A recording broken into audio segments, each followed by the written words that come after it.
Bueno, saludamos ahora al pastor Carlos Mena. ¿Cómo está? Gusto saludarlo, pastor. Hola, ¿qué tal? Buenas tardes. Gracias por la invitación.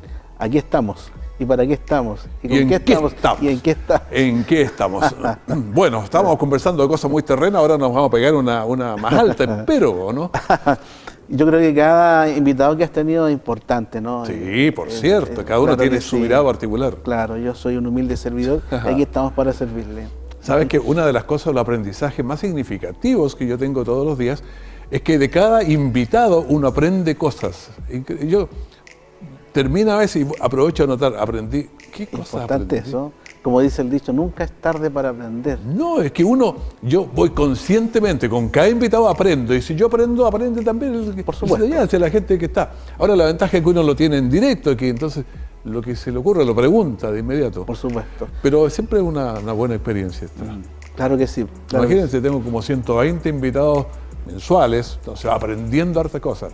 Hasta uno aprende que es medio porfiado. Por supuesto, por supuesto. Una gran escuela tiene ese Es una gran escuela, sí, yo creo que el aprendizaje continuo, en la mañana lo veíamos en la universidad y la materia ya sabida, pero el que sale de la universidad no sale y se le entregó un título y ya, no, tiene que seguirle poniendo todos los días, no puede quedarse, ya aprendí.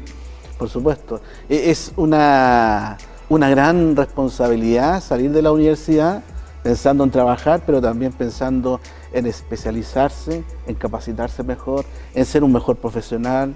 En realidad uno sale, pero para entrar a seguir perfeccionándose mucho más en el área que trabajó dentro de la universidad y quizás en otras especialidades que tiene en mente uno, ¿no? Uno a veces está limitado por querer obtener algún título o seguir otra carrera. La familia, ¿no es cierto?, tiene que trabajar y otras responsabilidades que asume en el mismo trabajo. Claro, es que hay un desarrollo continuo, yo creo que hay hartas cosas.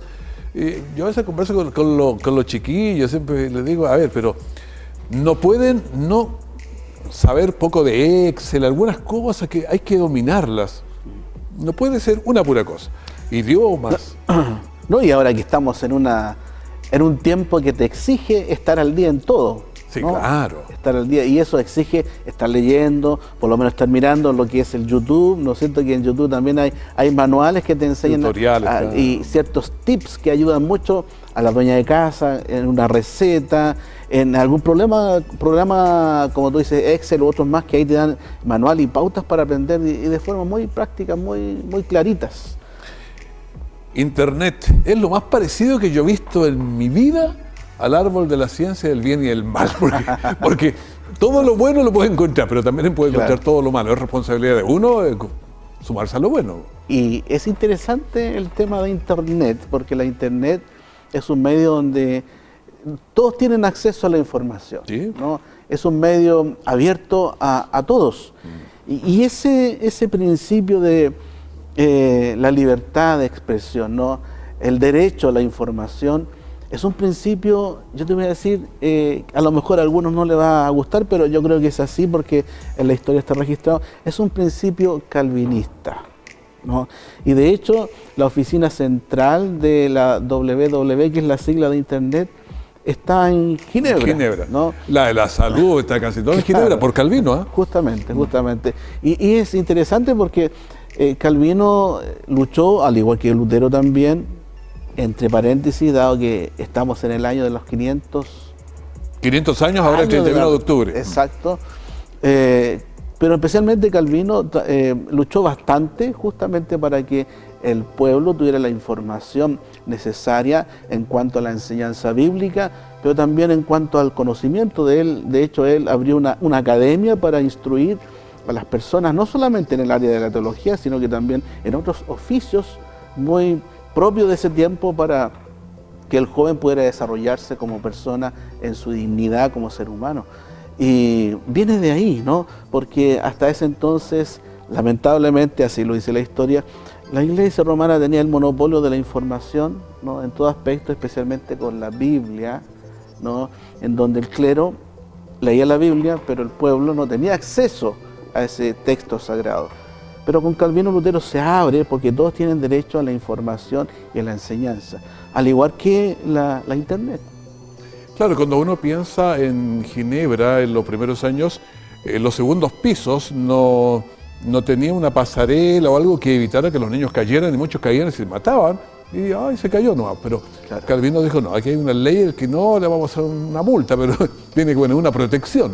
O sea, hay muchas cosas que se hicieron No, así. y tú hablas de algo muy cierto que tiene que ver, ¿no es cierto?, con el cuidado, ¿no?, con la protección de los niños. Y no solamente los niños, sino que la familia entera allá en Ginebra. Era una ciudad muy particular porque no solamente hay que pensar que con Calvino se tuvo una visión respecto a temas teológicos y bíblicos que son importantes, por cierto, sino que también en todo el área de la persona, en la salud, ¿no? Trabajaron mucho en la salud. Claro, y de hecho hasta los años, creo, 20, años 30, en Ginebra, los diáconos tenían responsabilidades, los diáconos en lo que es el oficio de diáconos en la iglesia, tenían a cargo la administración de los hospitales, ¿no?, de la herencia de Calvino. El secreto bancario que trabajan también ahora los bancos viene también de Calvino. El tema económico, mucho tuvo que aportar Calvino, ¿no es cierto? Hay un libro que se llama La estirpe calvinista en Latinoamérica, que relata justamente el tema económico, como en la visión calvinista y su influencia hoy en Latinoamérica y en muchos países para lo que es esta economía capitalista, pero en el capitalismo tradicional conservador, no este neocapitalismo que vemos. No el capitalismo salvaje, como alguien dijo. Claro, claro. Entonces, mucho tiene que ver con Calvino. Y otras cosas más que en la filosofía, e incluso lo que son las libertades constitucionales de las repúblicas latinoamericanas y europeas. Calvino también tiene que ver con eso, ¿no? Y hay por ahí un autor, Orrego, que se escribió un librito que dice que dentro de los congresos que hoy están en los países libertarios, hay los grandes retratos que hay de O'Higgins, ¿no?, de José Miguel Carrera en Estados Unidos, de Lincoln, de Washington y muchos más. Allí también, dentro de esos cuadros, debía estar un cuadro de Juan Calvino. Pero las ideas, si no están los cuadros, las ideas están. Las Incluso ideas están, claro. en los himnos, en los, no sé, símbolos nacionales de Chile, hay principios protestantes metidos, después de las tinieblas la luz, en fin, hay varias cosas. Claro, los primeros, exacto, en el primer, allí, ¿no es cierto?, escudo nacional. Sí. Posterex lux, ¿no? Después de las tinieblas la luz, que era también una consigna protestante del siglo XVI. Claro, por eso digo, hay mucho en las formas del sistema lancasteriano de lectura aquí en nuestro país, o sea, sí hay una influencia realmente grande. Y es muy rica la tradición calvinista y su influencia en la actualidad. Como decía, que no solamente tiene que ver con el aspecto teológico, bíblico, sino que también en la vida comunitaria, en lo que es, por ejemplo, el tema de los alcantarillados, también Sí. tiene una herencia calvinista, ¿no es cierto? En lo que es el tema de los intereses, ¿no?, en los préstamos. Que no sean usureros. Con Calvino. Y bueno, hay tantas cosas y mitos que se han levantado también sobre eso, que sería bien interesante abordarlo en algún momento, ¿no? Y eso cosas muy buenas, y algunos le echan la culpa a algunas malas también, pero, Claro, pero en fin, creo que eso es bueno conversarlo en algún momento. Ahora que se vienen los 500 años no es menor, digamos. Por supuesto. Iba a ir mucha gente, me imagino, a Europa. a Europa, a Alemania. Suiza, claro. Holanda también, que fue bien importante su participación en la reforma. Inglaterra. De seguro que acá en Chile se está preparando algo también importante. Aquí nosotros en Linares, como iglesia, cumplimos 73 años de presencia aquí. Ahí eso es pasado mañana, esa es una de las razones por las Claro, cuales yo lo invité. Pasado claro. mañana cumple 73 años. Exacto. La iglesia, ¿no usted? Que ya pasó los 73. Vamos para allá, ¿no? Vamos. Tú estás cerca, ¿no? Vas antes que yo, ¿no? Vas detrás de mí. No, yo voy primero. Vas primero, sí. Los primeros serán los últimos primeros, dicen. Sí, claro. Claro, mira, el 6 de agosto del año 1944 se constituye aquí en Linares la Iglesia Presbiteriana Nacional Divino Redentor. Se constituye como iglesia, pero ya tenía una prehistoria. años anteriores, ¿no es cierto?, que se venía formando en hogares que ofrecieron su espacio para comenzar a reunirse. Se fueron allí acoplando otros hermanos, estuvo la presencia de algunos misioneros norteamericanos, Oye, algunos bien conocidos como Jorge Gilchrist, por ejemplo, trabajó aquí con los Rotarios, muy conocido en el ambiente de nuestra ciudad. Juan Crain, que también en la quinta región hay un colegio que en honor a su nombre, a su trayectoria le pusieron su nombre. Es que era gente muy trabajadora, no solamente con la iglesia, sino con la comunidad. Por ejemplo, aquí en tiempos... Uno se le olvida, la iglesia nació en el año 1944, como usted me decía, pero el contexto de aquel tiempo, había una guerra mundial, un Chile pobre, había que salir y darles ulpo a la gente en las calles, ¿no? Si era... Sí. No, y la presencia importante del pastor Víctor Gaete en todo ello, por cierto, muy conocido aquí en nuestra ciudad, en la zona, contribuyó también para tener una presencia presbiteriana, calvinista, muy importante. Él llegó al 52 por aquí, mamá. Exacto. Y que, como digo, insisto, no solamente en el aspecto bíblico, teológico, sino también en el aspecto social. Como tú dices, ayudar a los niños, el campamento que tenemos allí, se llevan a muchos niños, las visitas a las cárceles, las visitas a los hospitales, visitas a hogares de menores, hogares de ancianos, una labor social muy importante y que ha marcado la presencia de la iglesia.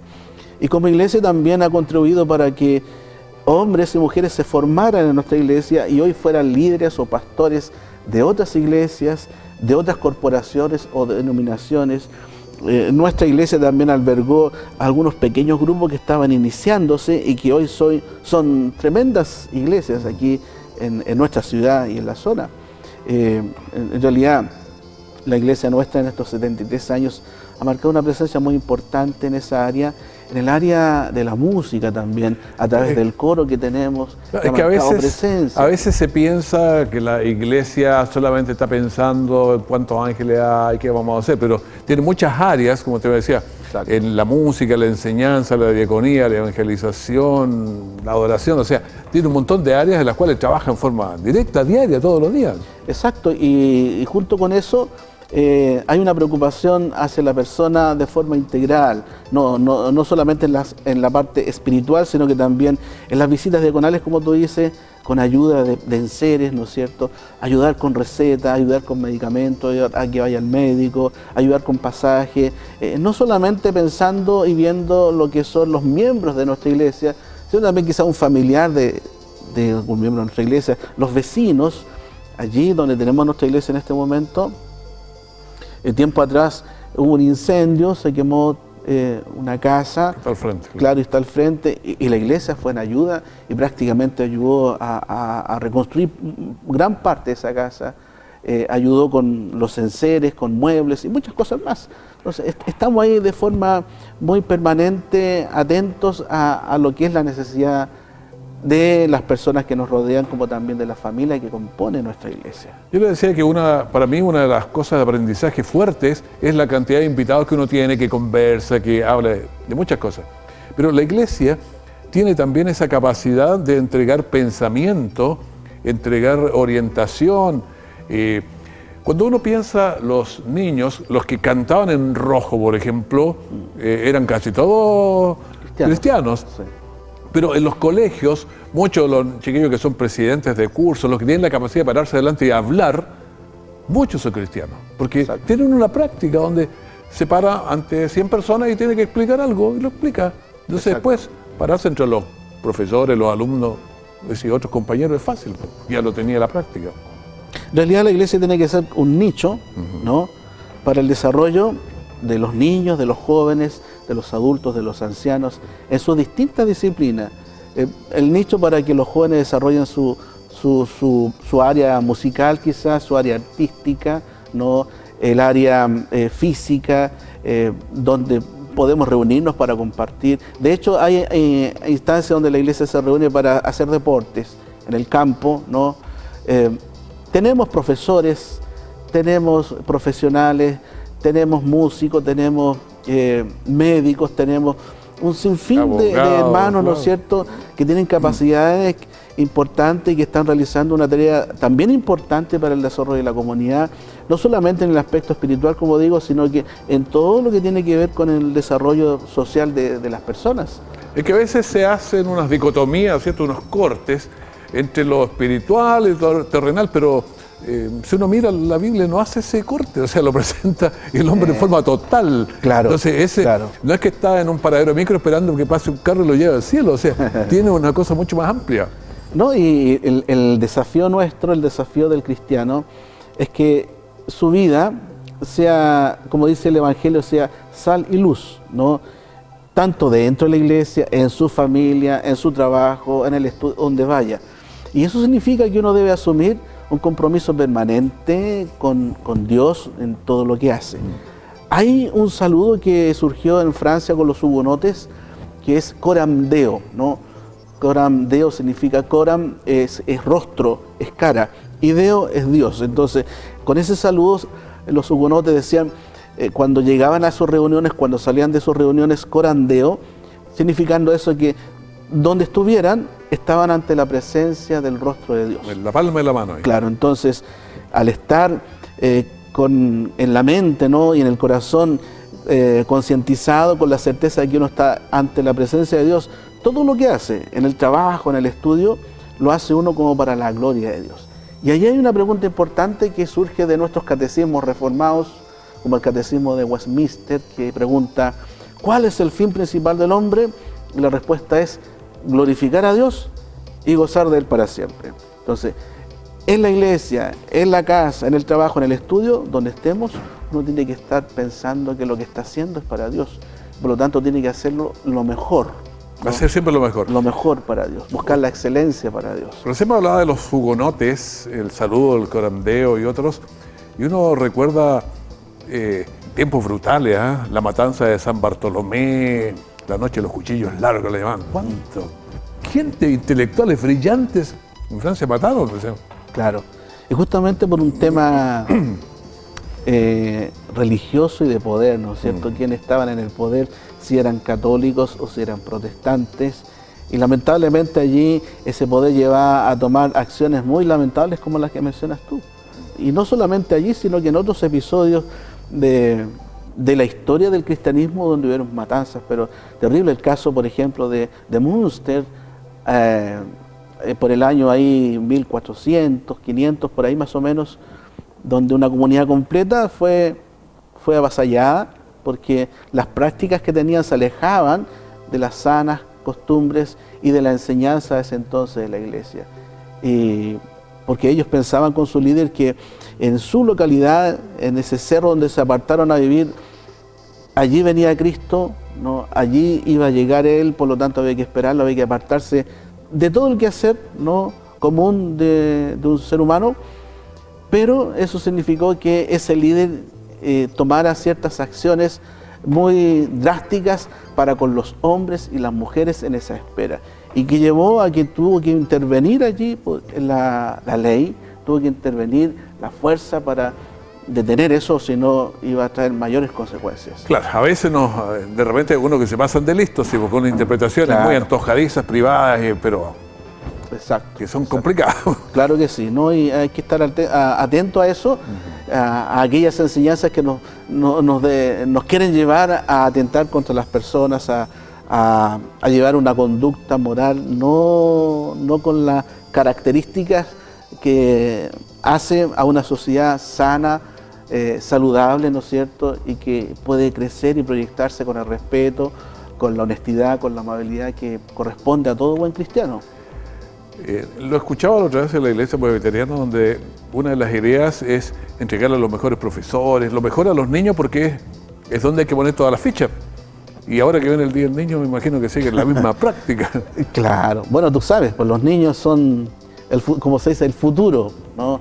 De la sociedad, el futuro de Chile también se puede decir, el futuro, ¿no? Del mundo. Y los niños, por cierto, bueno, uno con los niños debe tener sumo cuidado, porque todo lo que ven o escuchan, ellos lo replican y lo van haciendo parte de su desarrollo, ¿no? Lo van haciendo parte de su vida. Y ahí hay que tener bastante cuidado como padres, ¿no es cierto?, en la iglesia, en el colegio, donde estén, es lo que se les está enseñando, es lo que se les está transmitiendo, porque lo van asumiendo como esponja, asumen el agua, y eso puede ser favorable o no favorable para que se vaya formando un buen hombre, una buena mujer que haga un buen aporte para la comunidad. Bueno, con motivo de estos 73 años que cumplen ahora el domingo, queríamos conocer más el pensamiento de la Iglesia Presbiteriana Nacional, qué es lo que hacen, qué es lo que creen, entonces por eso queríamos hablar un poco. Sí, y gracias por el tiempo, ¿no? Porque por este medio podemos decir gracias a Dios, vamos a cumplir 73 años Pasado aquí en la presencia, aquí en la ciudad de Linares, por la gracia de Dios, ¿no? Y gracias por esta invitación, porque también quiero saludar a cada uno de los hermanos que nos ven, amigos y que conocen lo que ha sido la Iglesia Presbiteriana Nacional aquí en Linares, agradecer sus oraciones, ¿no? Agradecer también su preocupación de nosotros, y también querer invitarles para que nos acompañen en una actividad especial que vamos a realizar el día domingo 13 de agosto en nuestra iglesia, en donde vamos a celebrar los 73 años. Así que muchas gracias por este tiempo y por el espacio que nos ha dado, Raúl. Muchas gracias, Pastor Mera.